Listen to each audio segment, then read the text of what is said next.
The Invisible Boy, written by Trudy Ludwig, illustrated by Patrice Barton.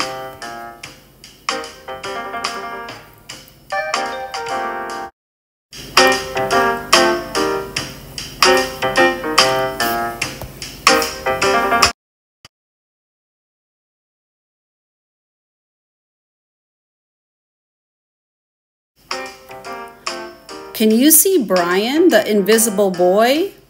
Even Mrs. Carlotti has trouble noticing him in her classroom. She's too busy dealing with Nathan and Sophie.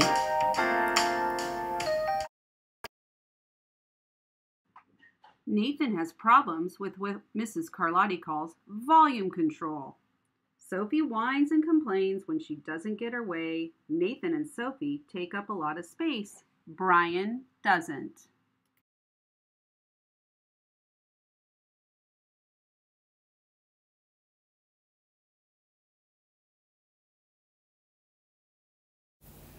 When the bell rings for recess, Micah and JT take turns choosing kids for the kickball teams. The best players get picked first, the best friends, then the best friends of the best players, then the friends of the best friends. Only Brian is left, still waiting and hoping. JT glances in Brian's direction and, just as quickly, looks away. We've got enough players for each team, he tells the others. Let's play ball!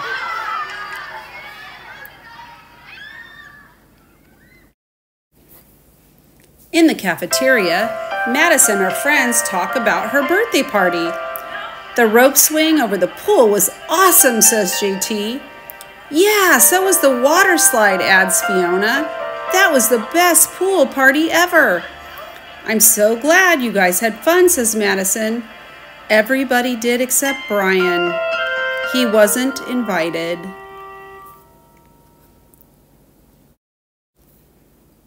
At choosing time, while the other kids played board games and read, Brian sits at his table, doing what he loves to do best. He draws fire-breathing dragons, scaling tall buildings. Space aliens locked in intergalactic battles. Greedy pirates digging for treasure. And superheroes with the power to make friends wherever they go.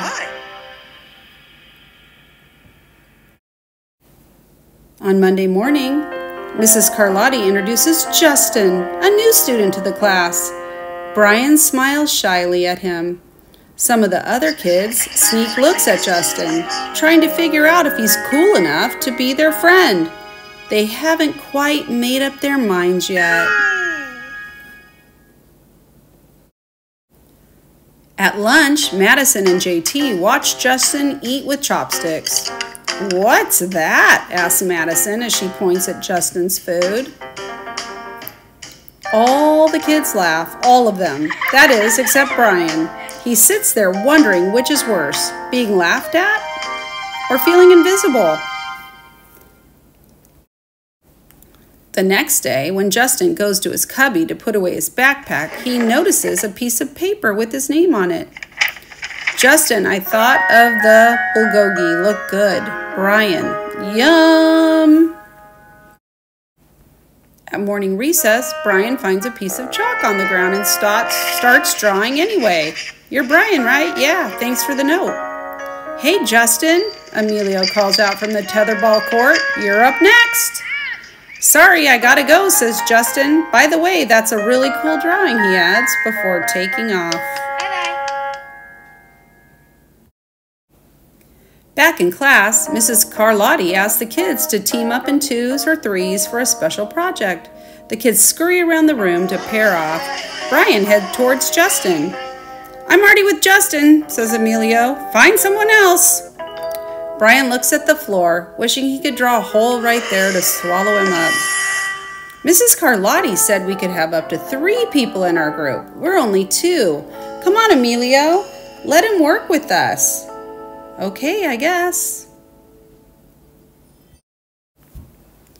Mrs. Carlotti gives the class directions for the project. Your assignment is to work together to write a story about what you see in the photograph. Use your imagination and have fun. Whoa, cool, says Emilio. What kind of people do you think would live in houses like that? I don't know, but I bet Brian could draw them to go with our story, says Justin. Brian smiles and takes out his lucky pen.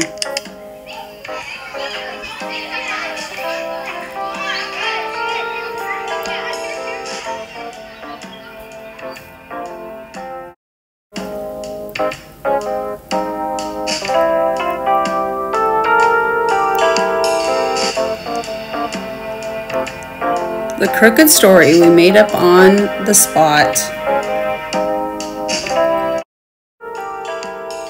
It's lunchtime again, Brian's least favorite part of the day. Another 20 long minutes of kids talking and laughing with everyone else but him. Brian, he hears someone shout. Hey, Brian, over here. Brian turns and sees Justin waving him over. Emilio nods at Brian as he makes room for him at the table.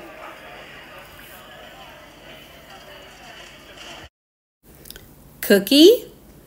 Maybe, just maybe, Brian's not so invisible after all. Thanks.